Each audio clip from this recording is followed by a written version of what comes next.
तमंचे के बल पर लूट की चाहत उस समय कुछ युवकों के दिमाग में चलने लगी जब नाजायज चाहतों ने कहीं न कहीं पैर पसारना शुरू कर दिया उनके जहन में।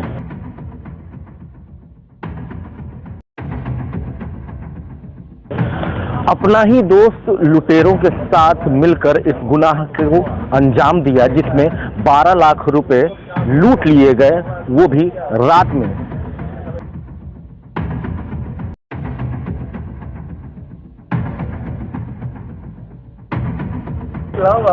जो मूल रूप से इस घटना का सूत्रधार था यानी कि जो शिवम है वो बाकायदा आर्म्ड फोर्सेस और पुलिस की तैयारी किया करता था, लेकिन न जाने किस नाजायज चाहतों की जद में आकर उसने इतने बड़े जुर्म को अंजाम दिया अपने साथियों के साथ।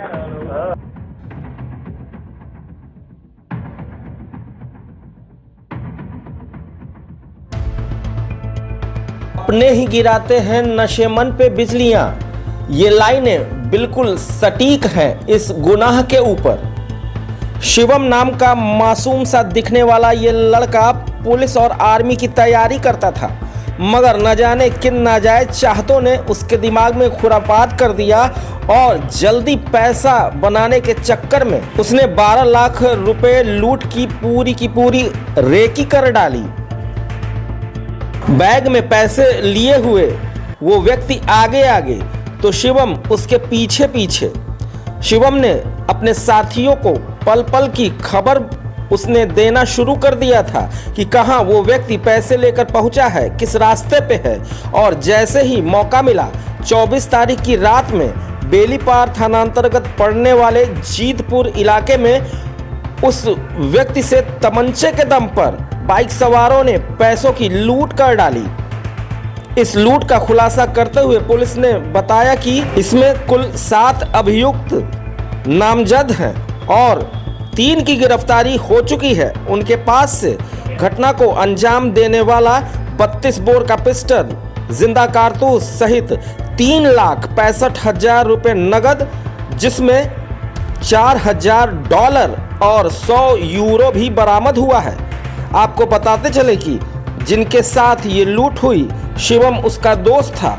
उसे मालूम था कि वो व्यक्ति 12 लाख रुपए लेकर बैग में जा रहा है।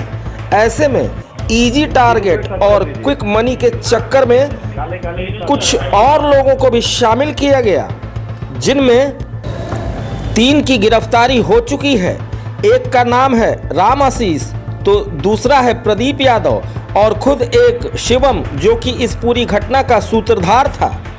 लूटे गए व्यक्ति ने भी शिवम पर शक जाहिर किया कि आखिर किसी को कैसे पता चला कि उसके बैग में क्या रखा है। कड़ाई से पूछताछ हुई, तब परत दर परत खुलासा होने लगा।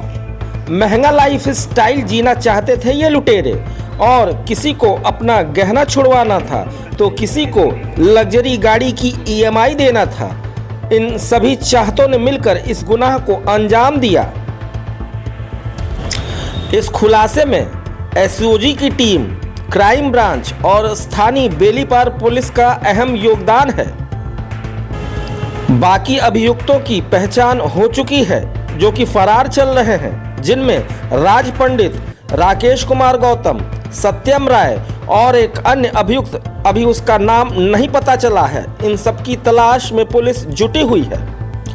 मामले का खुलासा करते हुए SSP गोरखपुर डॉक्टर गौरव ग्लोवर ने बताया कि किस तरह से इन्होंने मिलकर इस लूट की घटना को अंजाम दिया था। 24 दिसंबर को वर्ष 2023 में एक सूचना शाम के समय पर 8:30-9 बजे के बीच में प्राप्त हुई थी कि बागाघाड़ा पुल क्रॉस करने के बाद थाना बेलीपार क्षेत्र में एक 12 लाख रुपए की लूट की घटना हुई है। एक सुजीत यादव नाम के व्यक्ति जो कि कैश लेकर के अपने गांव की तरफ जा रहे थे, मोटरसाइकिल सवार लोगों द्वारा उनको रोका गया और बलपूर्वक उनसे उनका बैग छीन लिया गया, जिसमें कि 12 लाख रुपए कैश थे। घटनास्थल का तुरंत जो है मुआयना थाने की टीम, SP साउथ साहब और मेरे द्वारा स्वयं किया गया। इसमें SOG और SWAT और सर्विलांस की टीम को तत्काल लगाया गया। जो वादी है उससे गहन पूछताछ में उसके द्वारा जो चीजें बताई गई, अब कहां से वो कैश लेकर के चला था, बीच में कहाँ कहाँ पर उसके द्वारा रुक करके क्या क्या गतिविधियां की गई। एक शिवम नाम का लड़का जिसको जो कैश लेकर के चला था, उसमें से 3.5 लाख के आसपास उसके द्वारा कैश उसको दिया गया और फिर उसके बाद उसके साथ घटना हुई। इसमें जो रूट का जब भ्रमण किया गया, रूट के बारे में जानकारी की गई, तो कहीं ना कहीं जो शिवम है उसके ऊपर शक हुआ। वादी द्वारा भी इस चीज को प्रमाणित किया गया। उसकी जब उस दिन की गतिविधियां और सर्विलांस के माध्यम से उसकी एक्टिविटीज को चेक किया गया तो समझ आया कि शिवम द्वारा ही संभवतः इस घटना की सूचना अपराधियों को दी गई है। उससे जब पूछताछ हुई तो उसके द्वारा इस घटना के बारे में विवरण दिया गया। इसमें टोटल जो घटना करने वाले 6 लोग थे और प्लस 7वां जो शिवम है जिसके द्वारा इसकी टिप ऑफ दी गई है। इसमें से शिवम प्लस 2 लुटेरों को अरेस्ट किया गया है। घटना में लूटे गए 3,65,000 इंडियन करेंसी को बरामद किया गया है। इसके अतिरिक्त जो वादी द्वारा बाद में बताया गया कि उस बैग में $100 के 40 नोट यानी कि $4,000 उसमें थे प्लस 100 यूरोज थे, उसको भी लुटेरों के कब्जे से बरामद कर लिया गया है। इसके अतिरिक्त जो एक मोटरसाइकिल उसमें यूज हुई थी और जो वेपन यूज हुआ था, क्योंकि वेपन सटा के ही धराकर ही उसे लूट की गई थी, वो भी रिकवर हुआ है और बाकी जो और पर्सनल बिलोंगिंग्स है वादी की वो रिकवर हुई हैं। इसमें बहुत अच्छा कोऑर्डिनेशन स्थानीय थाना पुलिस का और हमारे एसओजी स्वाट टीम का और सर्विलांस टीम का रहा है और इसी के चलते बहुत ही कम समय में इस बहुत महत्वपूर्ण घटना का खुलासा हुआ है। एसपी साउथ साहब और एसपी क्राइम मैडम के नेतृत्व में पूरी टीमों ने काम किया है। इस अच्छे काम के लिए सभी टीमों को 25,000 रुपए का नगद पुरस्कार घोषित किया जाता है। विदेशी करेंसी कहाँ से आई थी? जो हमारा वादी है उसके द्वारा बताया गया कि उसके बैग में पहले से ही वो विदेशी करेंसी थी, उसका सोर्स उसी के पास है और जिसका भी इन्वेस्टिगेशन में उसके बयानों में इस चीज को लाया गया।